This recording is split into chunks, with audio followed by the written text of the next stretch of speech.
తిరుమల లడ్డూపై ప్రకాష్ రాజ్ వరుస ట్వీట్లు చర్చనీయాంశమవుతున్నాయి. చేయని తప్పునకు సారీ చెప్పించుకోవడంలో ఆనందమేంటో జస్ట్ ఆస్కింగ్ అని నిన్న పోస్ట్ చేశారు.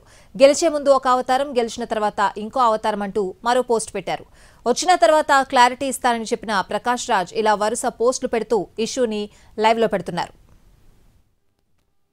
జస్ట్ ఆస్కింగ్ అంటూ సినీ నటుడు ప్రకాష్ రాజ్ లడ్డూ కల్తీ ఘటనపైన ఎక్స్ వేదికగా చేస్తున్న పోస్టులు హాట్ టాపిక్ గా మారాయి. చేయని తప్పుకు సారీ చెప్పించుకోవడంలో ఆనందమేంటో జస్ట్ ఆస్కింగ్ అని నిన్న పోస్ట్ చేశారు. తాజాగా మరో ట్వీట్ చేశారు. గెలిచే ముందొక అవతారం, గెలిచిన తర్వాత ఇంకో అవతారం. ఏంటి అవాంతరం? ఎందుకు మనకి అయోమయం? ఏది నిజం? జస్ట్ ఆస్కింగ్ అంటూ తెలుగులో రాశారు. ఇప్పుడిది సోషల్ మీడియాలో ట్రెండ్ అవుతోంది. ఆయన ఎవరిని ఉద్దేశించి పెట్టారు, ఎందుకు పెట్టారంటూ జనం కామెంట్లు చేస్తున్నారు. డిప్యూటీ సీఎం పవన్ కళ్యాణ్ ప్రకాష్ రాజ్ పోస్టులపై ఇంతకు ముందే అసహనం వ్యక్తం చేశారు. అనవసర భయాలు కల్పించి దీన్ని జాతీయ స్థాయిలో చర్చించుకునేలా చేస్తున్నారని ప్రకాష్ రాజ్ చేసిన పోస్టును ఉద్దేశించి పవన్ కళ్యాణ్ రియాక్ట్ అయ్యారు. ప్రకాష్ రాజ్ సెన్సిటివ్ విషయాలు తెలుసుకుని మాట్లాడాలని హితవు పలికారు.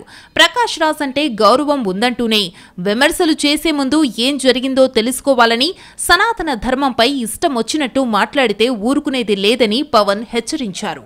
ప్రకాష్ రాజ్ గారు, you have to learn your lessons. I respect you. It's not just Prakash Raj garu, all the people who thinks in the name of secularism you're going haywire. Let me tell you guys, we are extremely hurt. Don't make a mockery out of our sentiments. We are deeply, deeply hurt.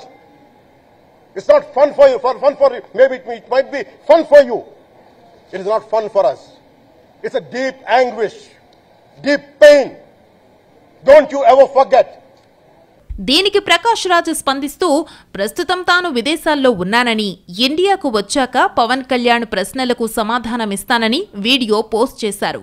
ఈలోగా వీలుంటే ట్వీట్ను మళ్లీ చదవండి, అర్థం చేసుకోండని విజ్ఞప్తి చేశారు. ఈలోగా ప్రకాష్ రాజ్ రోజుకో పోస్టుతో ఇష్యూని లైవ్లో ఉంచుతున్నారు.